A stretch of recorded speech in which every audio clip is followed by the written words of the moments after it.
Okay, we're recording. So I'll officially say good morning. Good morning.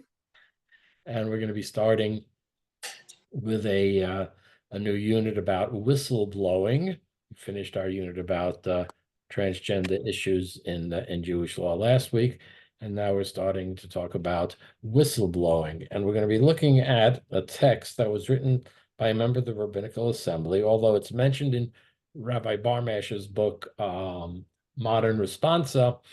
In her book, she has an excerpt from it. We're going to look at the full text. And before we even look at the full text, I just like to say something about, here we go. Okay, we all got that screen share now. Yeah. Let me just fix that a little bit. There we go. Okay, so we all can see the screen share.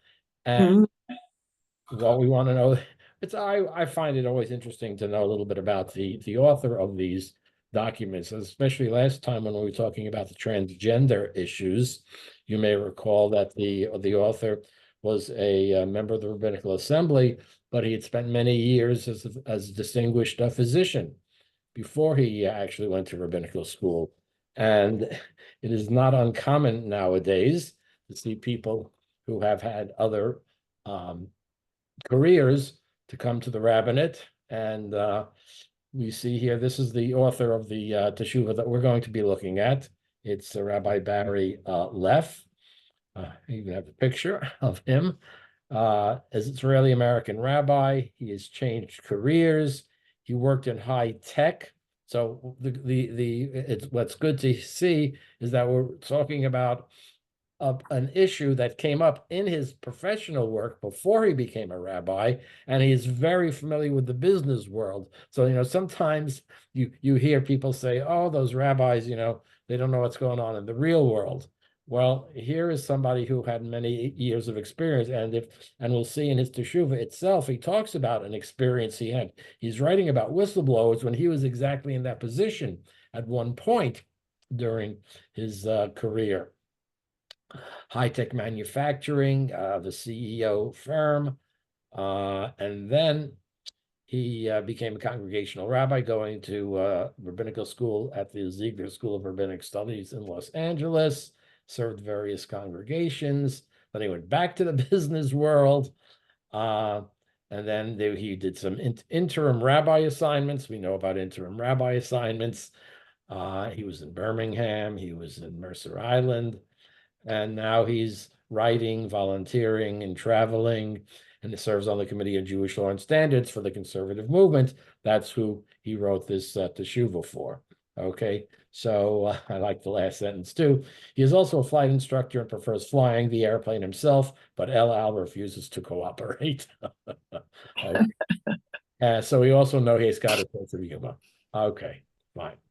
All right, so now let's go to good morning, Rini. Good morning. How you doing? Good. How are you? Good, good. So we see that he's the author. I'm going to make a reference to as well. Let me just show this other document. Oops, I forgot to stop the share. I was trying to share at the same time I was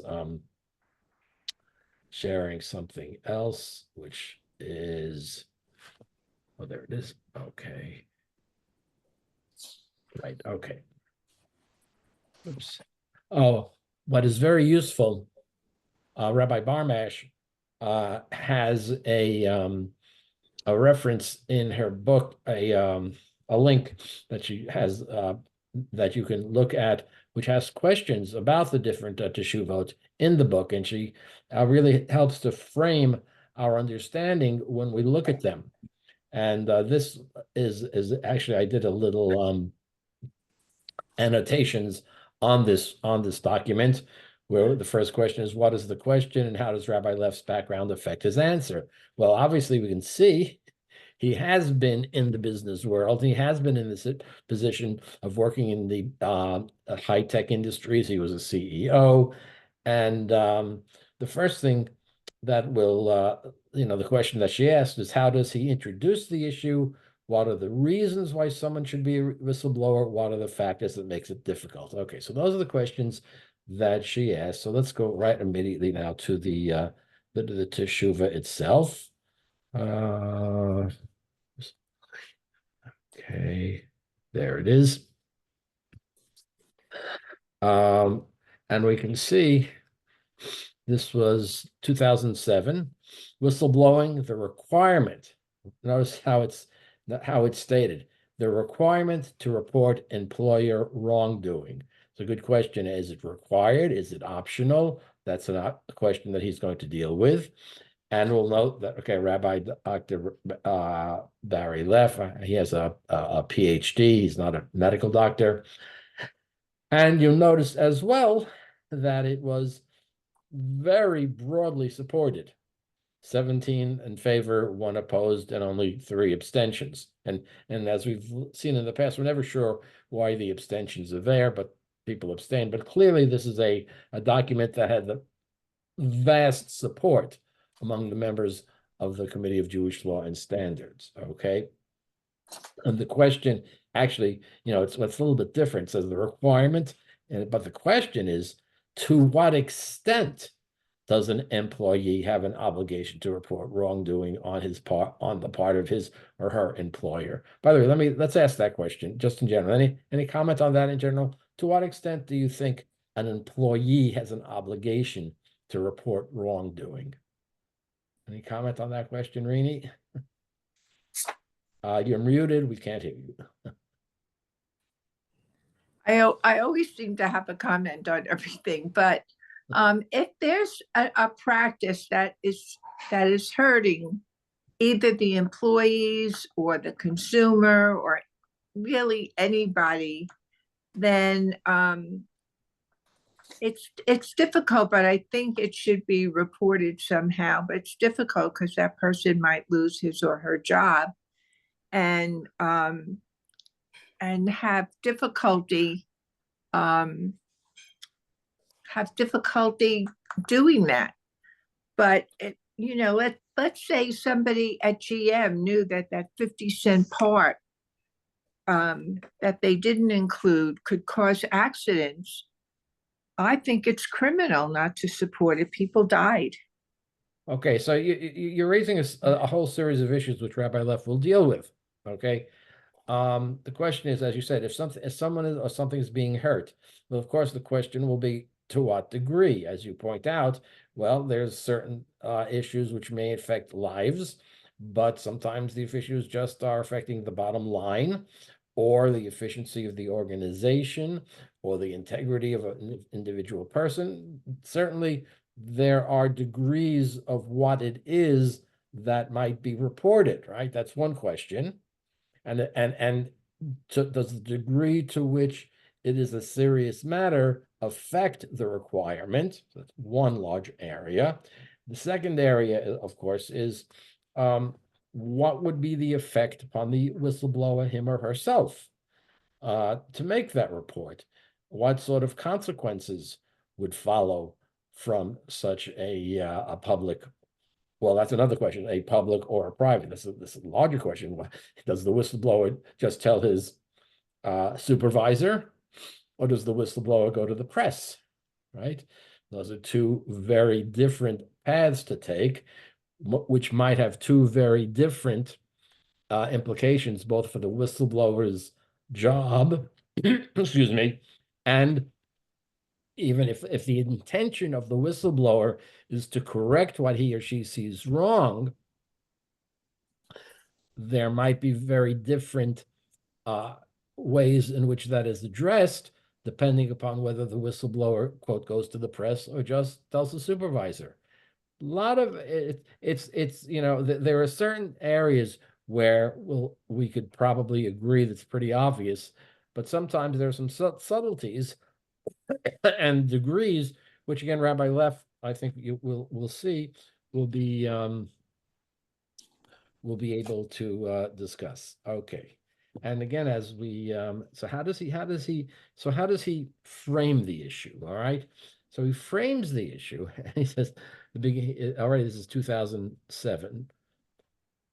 Excuse me. The beginning, an unprecedented wave of corporate financial scandals, right?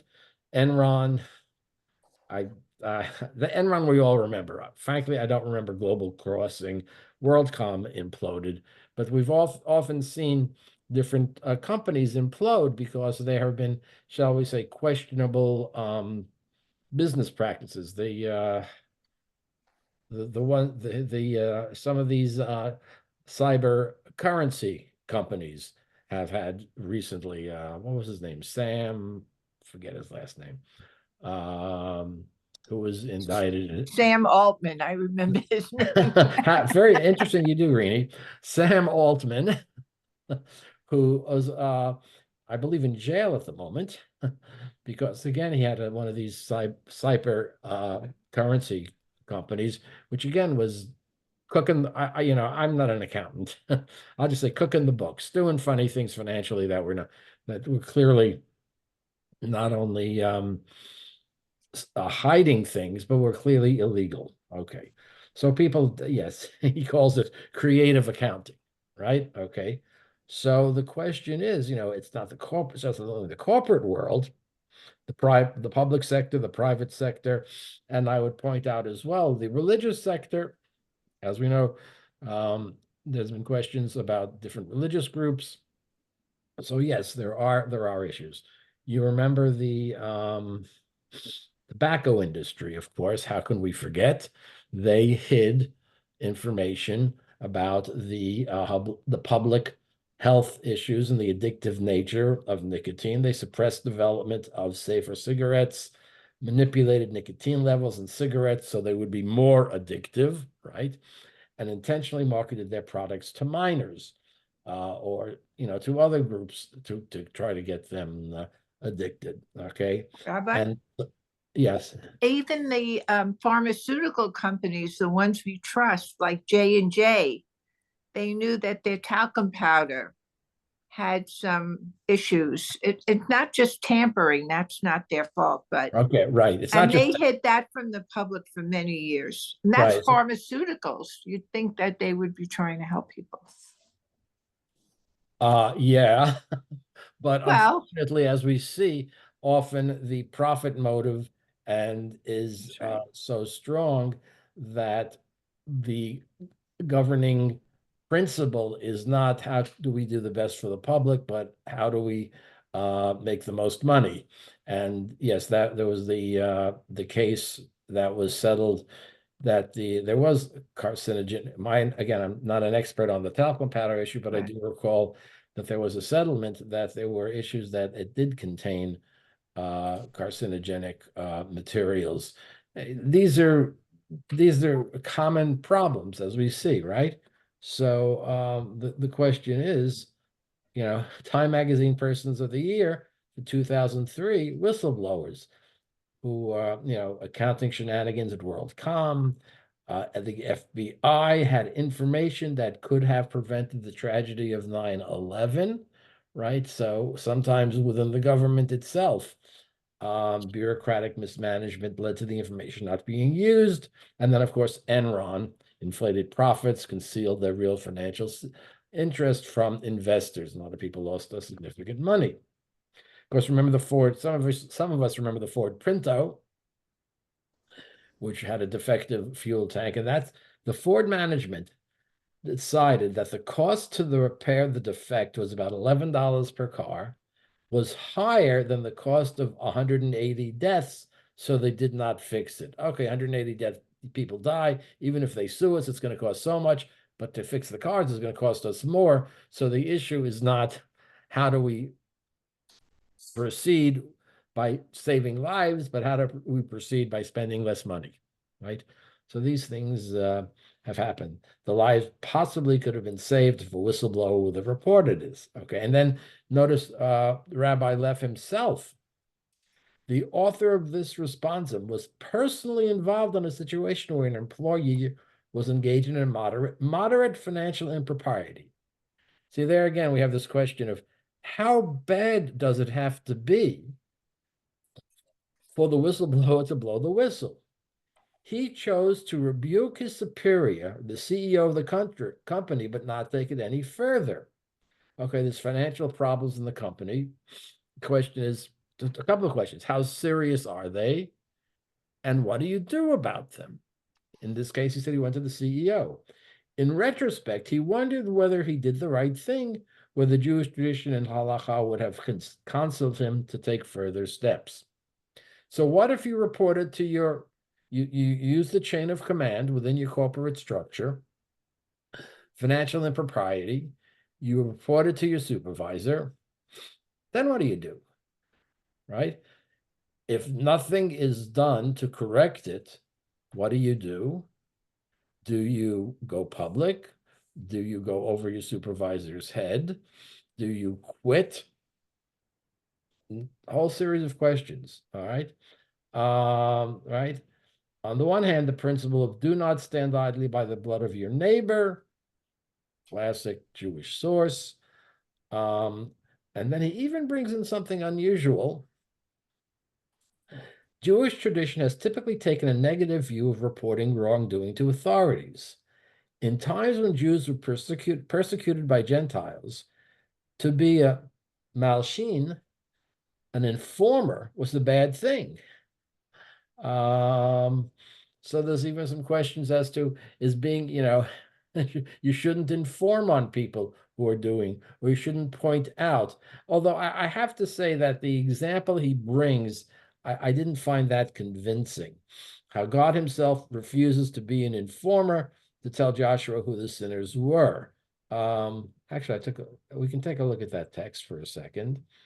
I don't think that's really as that makes his point. Here's the text. Oops. There it is. Okay. There was an incident with Joshua, and the Lord said to Joshua, "Get yourself up. Why do you fall upon your face?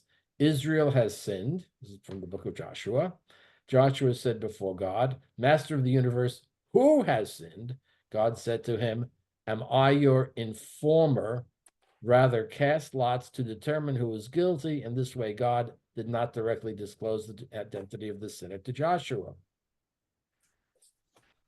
Yeah, it's maybe the text says you shouldn't individually, but the bottom line here is that the sinners were exposed.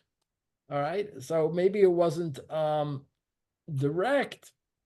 And even the next case, it's with Moses. And the Lord said to Moses, "How long do you refuse to keep my mitzvot and my laws?"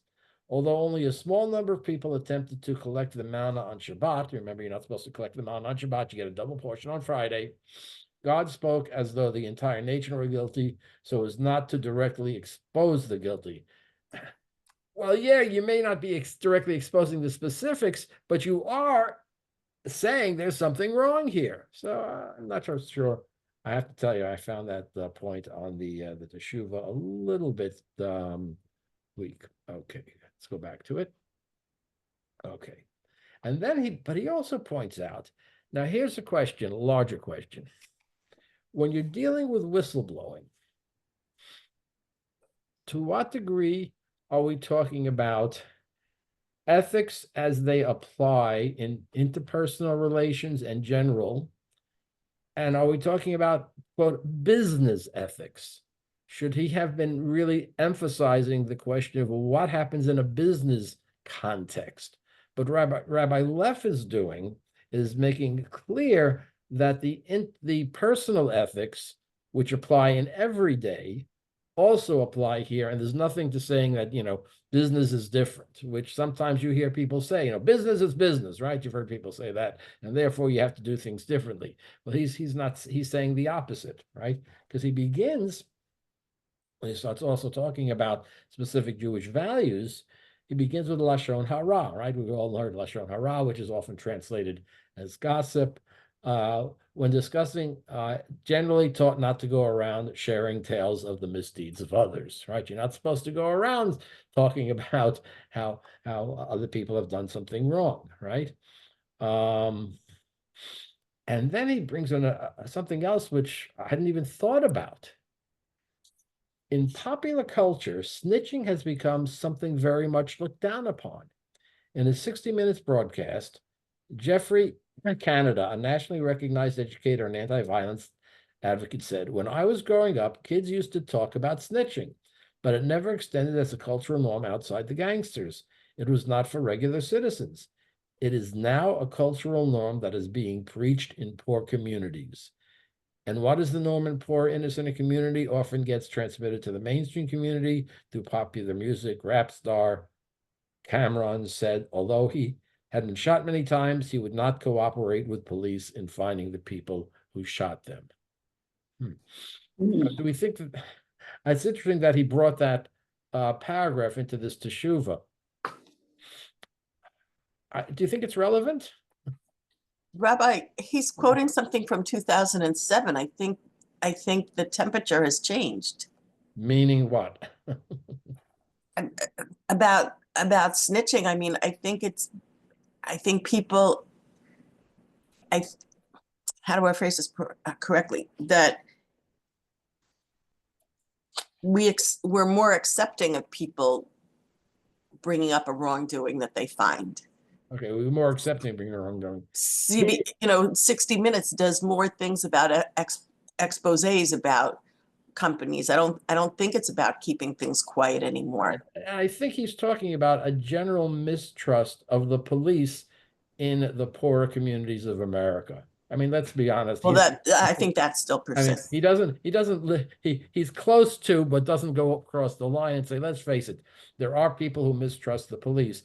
And does the mistrust of the police that does exist, right? We've lived through many examples of that, but does that have any relevance to the whistleblowing? Does the idea that, yes, there are communities where the police are so mistrusted that people do not want to cooperate with the police out of fear of the police, or frankly, out of fear of retribution themselves. Well, if I tell the police my life is now in danger, right? Some people might feel that in certain communities.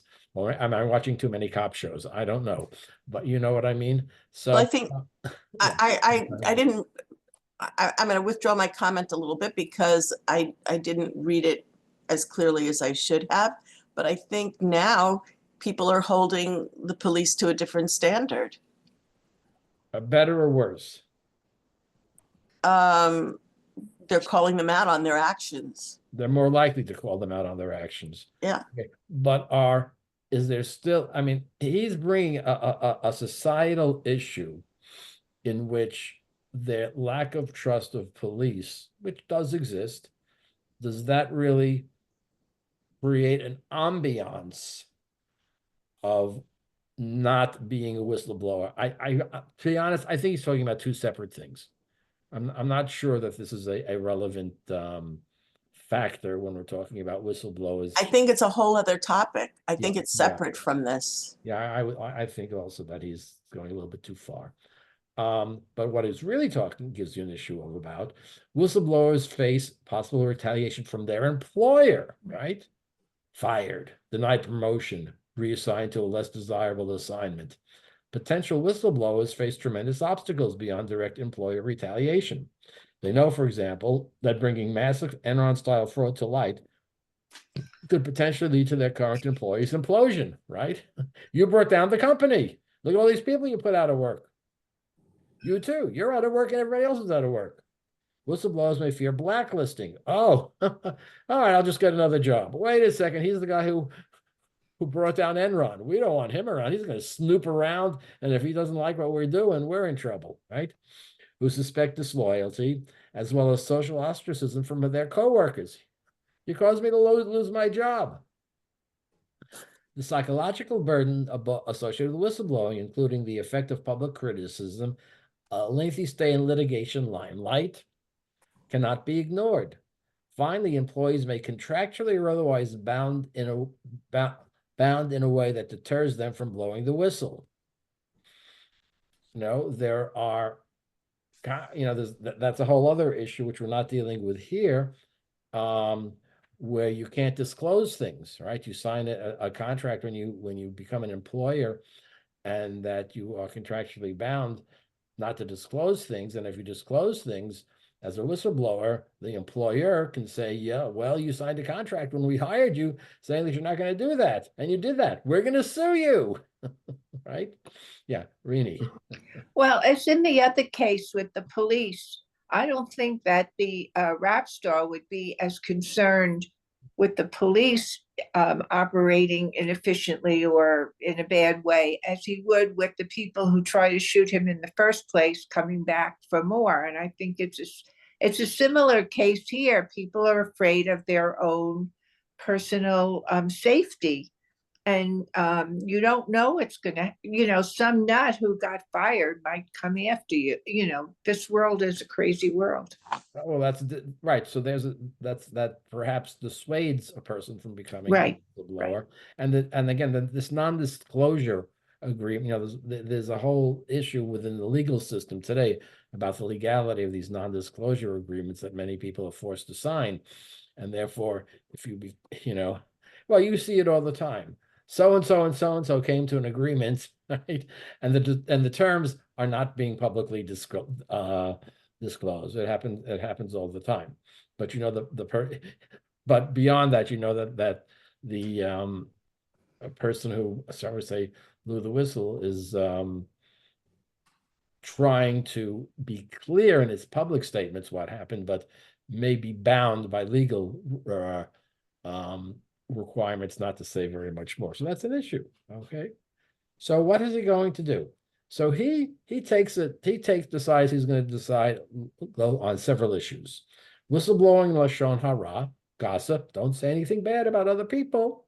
Well, I mean, yeah, we know that's a real Jewish value, an important one.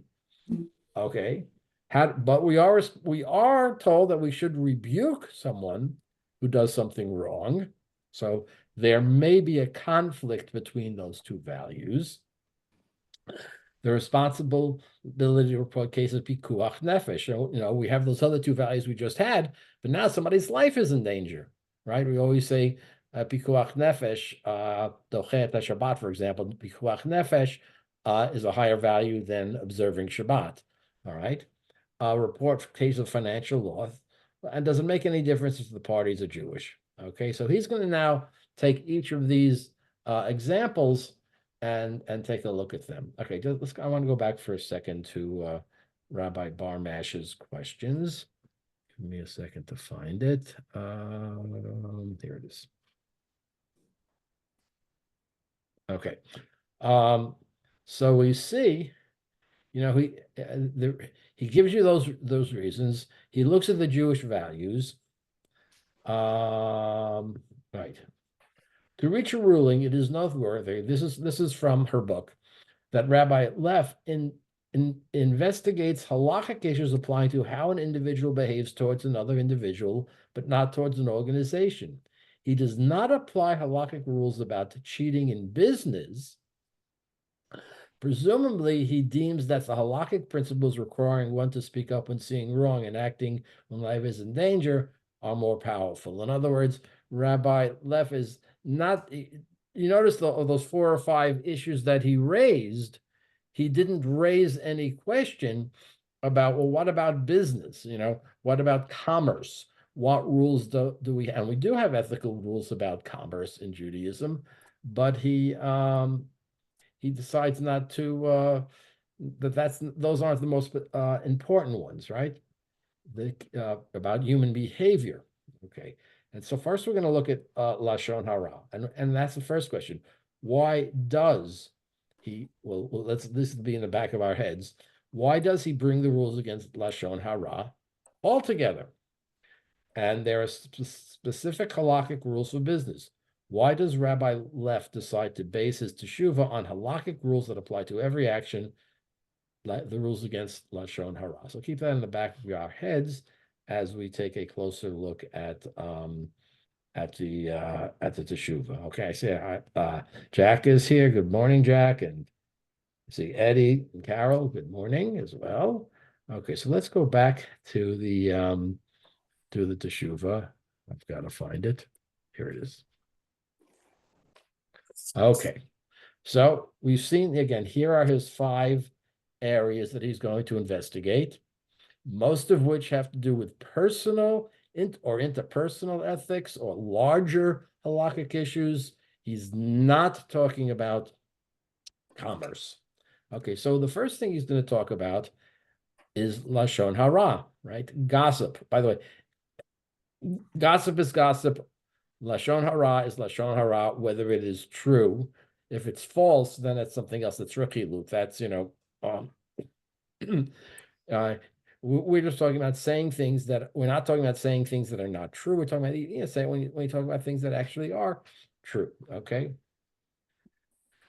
Engaging in lashon hara, broadly speaking, all forms of improper speech, including gossip, slander, is considered a very serious violation. He points out the Chafetz Chaim. There is a very great rabbi who is known, and his primary area of concern, of which he wrote many books, was about lashon hara. He lists 17 negative commandments and 14 positive commandments that can be violated. And the Chafetz Chaim says that if someone stole from someone or defrauded him or cursed him, in what matter is it permissible to reveal the matter to people? I.e., someone has done something wrong. To what degree and in what manner, how do you talk about this? Okay. It is interesting to note the language of the Chafetz Chaim uses. In what manner is it permitted? Not in what manner is it required. Now here Rabbi Leff is reading very rabbinically, very closely, very tightly. If the Chafetz Chaim wanted to say it was required, he would have said required. But he didn't say required. He said it's permitted, which is a different level of operation, shall we say. The language reflects a common bias against speaking out. If someone sees something wrong, like stealing, and it is known to him, and the goods have not been returned, etc., it is permissible to tell people to help those who have been transgressed against. He says there are 7 conditions that should be mentioned before conveying the information to others. In other words, you have negative information about someone, or say you're in a corporate situation or a public company or community organization. So he's saying that there are these rules about lashon hara, which just generally apply about how we talk to other people about things that are being done wrong, should also apply in these cases. Okay. It should be something he saw himself, not based on hearsay. He should reflect carefully that he is certain the behavior he saw met the requirements of being considered theft or damage. In other words, it really was wrong. He should first gently rebuke the wrongdoer. Very direct interaction. He shouldn't make the transgression greater than it really was. Don't exaggerate. Okay. It should be clear about his motives, that this is being done to benefit the one who was sinned against. Now, that might be an individual, it might be a whole class of individuals, it might be the public in general, but okay, whoever it was who was wronged. And that the one who is reporting the matter is not going to benefit from the damage he is about to inflict, or that he is doing it because he hates the transgressor. Oh, here's somebody I don't like, and I'm doing this. In other words, pure motivation, selfless motivation. There is no incentive, either I'm going to get paid for doing this, or I really don't like this guy, so I'm doing it because I don't like this guy or girl or whoever it is. Okay.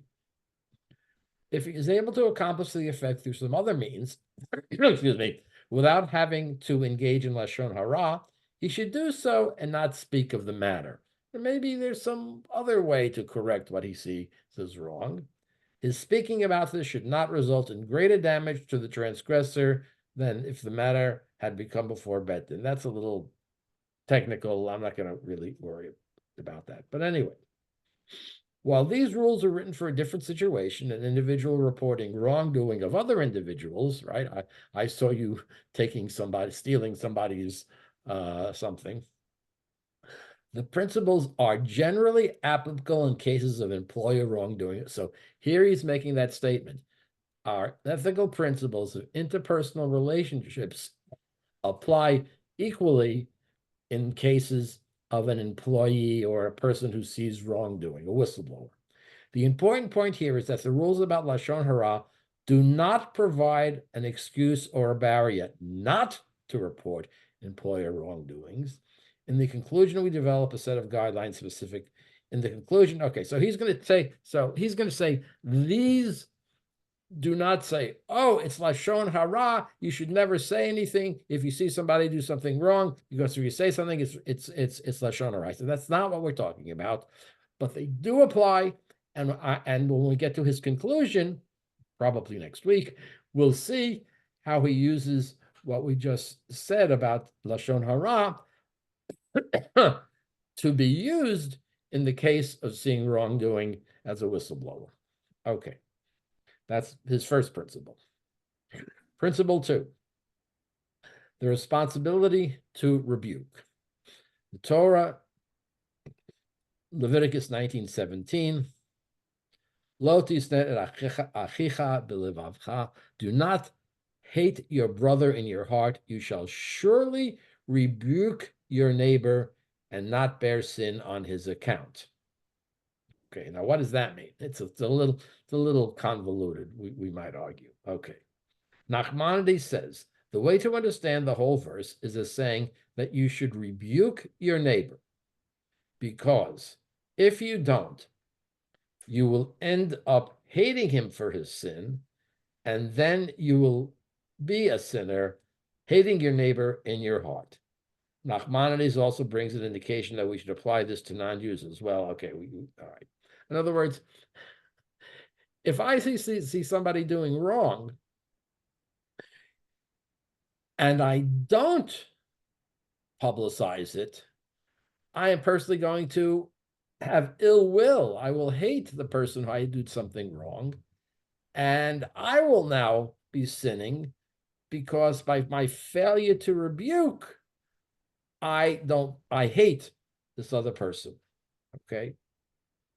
When we see something wrong being done, we have a responsibility to speak up. The Talmud reinforces it, okay? The repetition, now in the verse, the Hebrew, by the way, okay. You notice here that the word is in Hebrew used twice. In the English, in Hebrew, when you repeat a verb about something, it's often just a way of emphasizing it much more strongly to make the point. And here it is, you shall surely rebuke your neighbor. That's, since the word rebuke is used twice, the English is translated, you shall really do this. So here it is, the repetition of that word, okiach, comes to tell us that you should rebuke your neighbor, not just once, but even 100 times. That's in the commentaries. Furthermore, we learn that from the repetition that not only is a master obligated to rebuke a disciple, but a disciple is obligated to rebuke his master. In other words, the question isn't where you stand in the hierarchy or the corporate structure. If you see somebody doing something wrong, just as a teacher is to be accorded more respect than just about anyone else, even including a parent, we could make an a priori argument that if one is obligated to rebuke one's master, all the more so one should be obligated to rebuke someone else, like an employer. Okay, so there is a strong question. You see something wrong, you should rebuke it. Okay. Okay. One factor in determining whether or not there is an expectation that the rebuke would be listened to is the culture of the corporation. Some companies make a real effort to solicit input from employees and to respond to that input. Other companies follow a much more rigid hierarchical model or have CEO who is known not to take criticism well. What if you're in a situation where my person up the corporate ladder is not interested in criticism or attacks or lashes out when I bring criticism. However, a mere general sense that a rebuke will not be listened to is not sufficient to relieve a person of the responsibility to rebuke a wrongdoer. Okay, so that's I'm not going to go into the details. Okay, Rambam, we would infer that if there is doubt whether a rebuke will or will not be listened to, there is still an obligation to rebuke. Furthermore, in general, a high-level executive is not only responsible for his particular department, but he is part of a team leading the corporation, and the expectation is that his advice will at least be listened to. Therefore, unless there were truly unusual circumstances, an executive would be expected to rebuke his employee tactfully, of course, whereas a lower level up employee could argue the CEO would not listen to criticism. A lower level employee might also be afraid. In other words, so let's talk realia here. There is this possibility. And so, a lower level, the CEO could harm his career, which would make an argument against rebuking. We learn from the Talmud that we are each responsible to correct others who are within our sphere of influence. Right? And this talks about whoever has, this is from the Talmud, the ability to protest against the member of his household when they are doing something wrong, but does not protest, is punished for the transgressions of the members of the household. One who can protest against the people of the town, but does not do so, is punished for those transgressions. Okay, that's a Talmudic principle. So what does he conclude? We conclude that an executive, but not necessarily a lower level employee, is obligated to rebuke his employer in case of wrongdoing. For a lower level employee, it is admirable, but not obligatory to rebuke his employee in the case of wrongdoing. However, if a lower level employee refrains from rebuking his employer because he does not believe he will be listened to, there still may be an obligation to report the wrongdoing to others. So now he's trying to put into the context of what is the reality of a corporate structure. And he's pointing out that the lower level employee may actually not have the ability to make a complaint that would have any effect. He's making it clear that this is not, that there are some difficulties here. Okay. The obligation to rebuke someone doing wrong extends to the person doing the wrongdoing and not to others, right? So you have to rebuke the person doing the wrong. If one's superior was not responsible to a rebuke, the next question is whether an employee is required to notify others, such as those higher up in the corporation, the board of directors, or outside. The question, in other words, is to be addressed, what happens if you'd say, okay, I'm required to rebuke, but there's no response? What do you do? Rena, you have a comment? Well, I do, because it is very often the people on the lower levels of a corporation who see something wrong. Sometimes the CEO isn't necessarily aware that a 50-cent piece, a 50-cent ring or something, going into the car will prevent some horrible thing happening. And so the conflict is that it's the lower level person who knows what's wrong and can't get to the upper level person, and it's the lower level person who has the most to lose, being probably not well paid, blah blah blah. Right, and the complaint might not just go up the corporate ladder. The complaint could simply be stopped by the lower level person's supervisor, who is also fairly low on the Right. the totem pole of the corporation. So that's possible. So that's what he's going to say. There's questions. If the superior was not responsive, what do you do? Right? You see something wrong, and you know that there could be consequences for you. You could be fired for going out of the chain of command, right? You're not allowed to speak to the upper level person, and you could lose your job. So what do you do? Okay, so now he's going to, as he says, these questions will be addressed in the following sections. Okay. The responsibility to report cases of pikuach nefesh. Now, I want to go back again to Rabbi Barmash, see how she deals with this this issue. Okay. Okay. One of the most famous principles of halacha is pikuach nefesh. She says, look in the index to see how often it is used in other responsa in this book. Well, I did that 15 times. So in other words, this is what she's making the point, and we will see that when you have a case where lives are endangered, that is important. And the second question she asks, why does Rabbi Leff believe that this is the principle that should apply to whistleblowers? Okay, we'll see how he does that when we go back to the responsa. Okay, issue 3. The nature of the employer's wrongdoing clearly is an important factor. A design flaw that could lead to the loss of hundreds of lives, or a drug with dangerous side effects, right? We've seen that too with drug companies that have sometimes been less than honest with the side effects, that could lead to thousands of deaths, is obviously in an entirely different category than a low-level fraud that costs the company a few $1,000s, right? We're going to make that statement. I think that's clear, okay? Lives being threatened, right? The Ford Pinto, Vioxx recall, the manufacturer faces 7,000 product liability lawsuits, the allegations that they knew the drug was dangerous long before they recalled it from the market. Again, talking about the corporation, thinking about the profits that it's making from the drug rather than whether or not it has side effects. Okay. It's a well-known matter of Jewish law. Okay.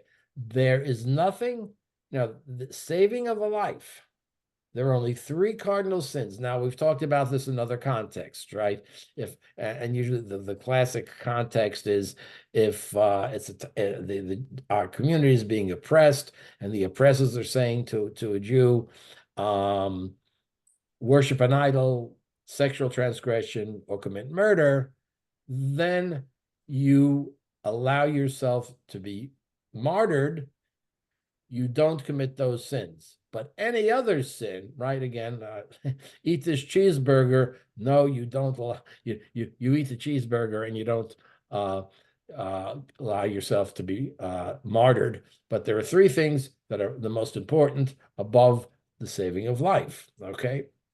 Not only does saving lives take precedence over any other commandment, including, for example, the commandments relating to Lashon Hara, right? The idea that you're not supposed to say bad things to other people. Wait a second, what about pikuach nefesh? But under the principle of lo ta'amod al dam re'echa, do not stand idly by the blood of your neighbor, one is obligated to violate other commandments to save a life. So now we're really talking about the more serious situations of a possible whistleblower. There are those who read pikuach nefesh very narrowly and claim that pikuach nefesh only applies in situations where there is a specific life that one can point to that will be saved. We've seen this before. I'll just sort of summarize this next paragraph. There's a question about doing an autopsy. Can you do an autopsy that will enhance medical knowledge and education so that in the future some lives can be saved, versus can you do an autopsy to enhance our knowledge because the deceased has some relatives who we believe may have to be treated differently because we learned that the deceased suffered from things that might cause damage to the living relatives, and only by an autopsy can we figure out whether or not to help the people who are living based upon the autopsy. So you can see the difference, of opinion that there might be. Now, there's that narrow definition that you do sometimes see, but then there's the broader one, okay? And this is a very narrow one. Right. In this case, we do not have a sick person who needs the information from an autopsy, only want to learn from it. Perhaps there will be a sick person who needs this. In such a case, it is certain that we do not push aside the other mitzvah. In other words, again, generally, we say we don't do autopsies. So the question is, how immediate is the need? Or or we could even, I suppose, say we're in the middle of some sort of epidemic, and we need to know what happened to this person so that we can take measures to try to save other lives. So is it immediate or is it general? All right. And there are those who read the prohibition against nivul hamet, which means desecrating someone who has died in such a way as to say it has to be a very immediate need. But there are others who read pikuach nefesh in a broader, more inclusive sense. Rishon LeZion Ben Zion Meir Chai Uziel ruled more leniently on the same topic, saying that when an autopsy is necessary for either financial or pikuach nefesh reasons, this is not caused desecration of the corpse. He dismisses the case brought in Masechet Chulin as dealing with a situation there'll be no benefit, but there could be benefit in the future of the teaching in the medical profession. It certainly is permitted. There is no doubt that the Rishonim, some of the rabbinic commentators, who were expert physicians, needed to examine bodies of the dead to learn and to teach. So there is no contempt for the prohibition of desecration. In other words, such learning, even without a specific sick person who will benefit, is considered pikuach nefesh and overrides the usual prohibitions against the desecration of the body. So he's arguing, yes, it's certainly a more general principle. Okay. But what about what we have here, the narrow versus the general? The Pinto gas tank. It wasn't really a question of whether or not people might die. Apparently, the evidence was rather compelling that there would be additional deaths. Rabbi Landau objects to using pikuach nefesh in cases where there is no real concern for someone might die. The situation he refers to is truly a doubtful case. But in most whistleblowing cases involving defective products, there is a greater level of certainty that somebody will be harmed. There's something wrong with this drug. There's something wrong with this car. There's something wrong with this whatever. It just cannot be said who, right? In other words, do you say, if we don't fix the Ford Pinto, Joe Schmo's going to die? No, we don't know that, but we don't do that not if it's a specific, but definitely there is danger. So therefore, we rule that in cases where it is known that a product is dangerous and people will be harmed are included in the rubric of pikuach nefesh. Okay. As such, not only are the commandments such as Lashon Hara set aside, you can talk negatively, but there's a positive requirement to report the information in keeping with the biblical injunction not to stand by idly by the blood of one's neighbor. While one is not required to endanger one's own life to save another person, in most whistleblowing cases, this is not a consideration. In other words, we'll see some of the examples.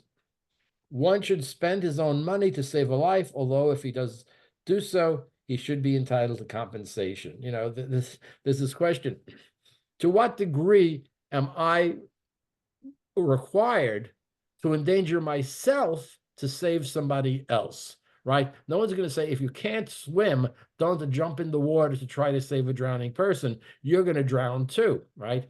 But that's an extreme example, but there might be other examples. The Torah commands, Lo ta'amod al dam re'echa. Thou shalt not stand idly by the blood of your neighbors. The verse, now this is an article, the verse obligates all Jews to be good Samaritans. I don't even want to go into why that's a non sequitur. That's a kind of an odd statement, but okay. By commanding them to rescue another Jew in distress. The obligation is so fundamental that a person must go to any extent necessary in order to save the life of a fellow Jew. This is obviously a very narrow reading. Refusing to do so is considered a transgression. Excuse me. The mitzvah of saving another is so important that the rabbis had acted a law exempting the rescuer from punishment resulting from any tort committed in the course of the rescue. It makes you think of laws that had to be passed in many states, that when restaurants donated leftover food, they could then not be sued if someone said, I got, I got sick from your food, or something else was, wrong. In other words, you're going to say there's exempting someone from punishment. Okay. The exception, a rescuer is exempt from the damages he causes during his attempted rescue. If one chases after the pursuer in order to rescue the pursued, and he breaks objects belonging to the pursuer to anyone else, he is exempt. Right? Think about you're running down the street and you knock over something. The Rambam explained that this rule does not conform with the usual biblical law, right? You're usually responsible. You knock over something on the street, you got to pay, right? But it's a special enactment by the rabbis in order to prevent people from refraining to save others or being too careful during their rescue for fear of having to compensate for any damages done. Okay. It's a public interest. Okay.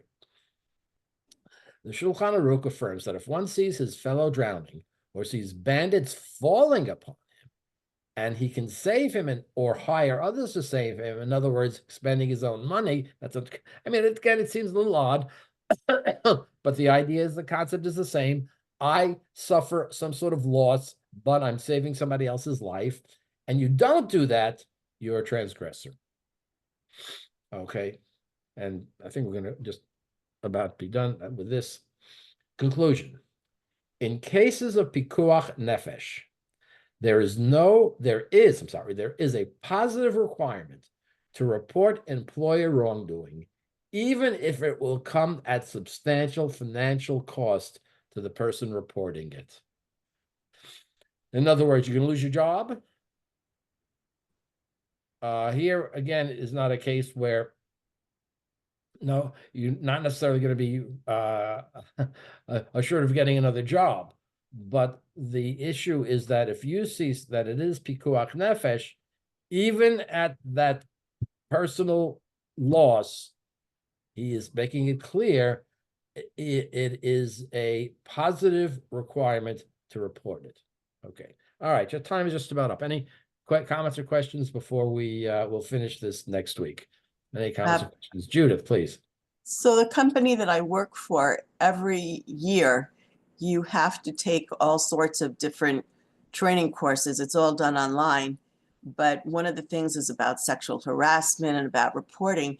And in the training, you are specifically told and taught that there are no repercussions to you as the person reporting, and that you cannot lose your job over it. The tenor has changed so that it's protecting, whether it's reporting, even if it's a supervisor, you cannot lose your job, and you cannot be held responsible for someone. In fact, you're held more responsible if you know about it and you don't report it. Then you could be punished in some way. Now, that particular company.